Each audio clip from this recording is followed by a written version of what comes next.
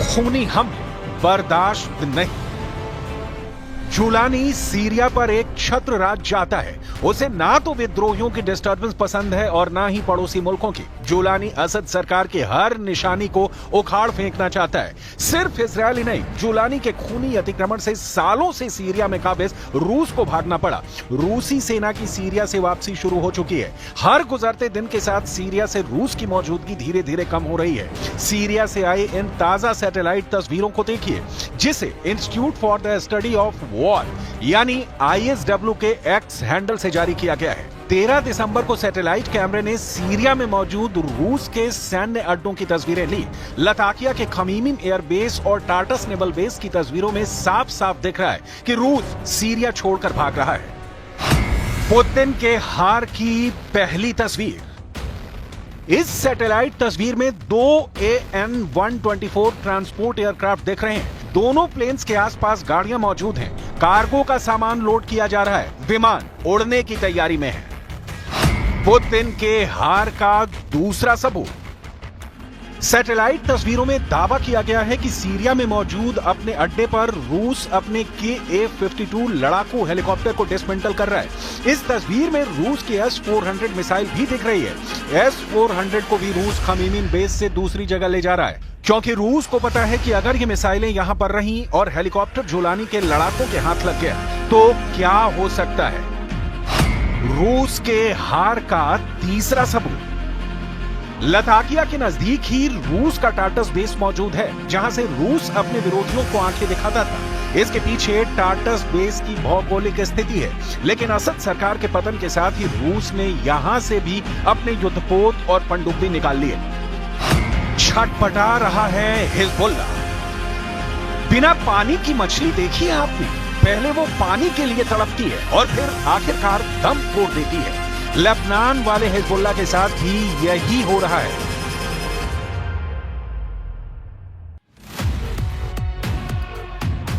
Syria में बशर अल असद की सत्ता का पतन होने के बाद हिजबुल्ला की मेन सप्लाई लाइन कट गई है। रिपोर्ट्स के मुताबिक हिजबुल्ला के पास हथियार नहीं बचे, उसके हथियार गोदाम भी खाली हो चुके हैं। हिजबुल्ला असद का मुख्य समर्थक था और पिछले दशक में उसने हजारों लड़ाके सीरिया में असद के समर्थन में भेजे थे। दशकों तक हिजबुल्ला ईरान से हथियारों के लिए एक माध्यम के रूप में सीरिया पर निर्भर रहा है। Hezbollah chief Naim Qassem Jolani के आगे गिड़गिड़ा रहा है ताकि ईरान से सीरिया के रास्ते आने वाले उसके हथियार की सप्लाई लाइन फिर से शुरू हो जाए।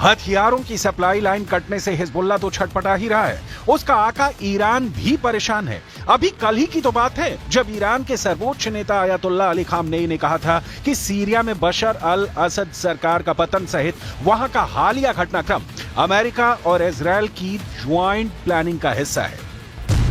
ईरान को सीरिया की बशर अल असद की सरकार का बड़ा पार्टनर माना जाता था। ईरान सीरिया को लड़ने के लिए हथियार, सैन्य साजो सामान और सेना को ट्रेनिंग देकर असद की मदद करता था। सीरिया में असद सरकार का पतन ईरान के लिए किसी बड़े झटके से कम नहीं। इस बीच सीरिया में भी जुलानी के लिए हालात लगातार बिगड़ते जा रहे हैं। सीरिया में 10 जुलानी अखबारों में, टीवी पर, मोबाइल पर, दमिश्क पर कब्जे के बाद अब तक आप हजारों बार कमांडर जुलानी का चेहरा देख चुके होंगे।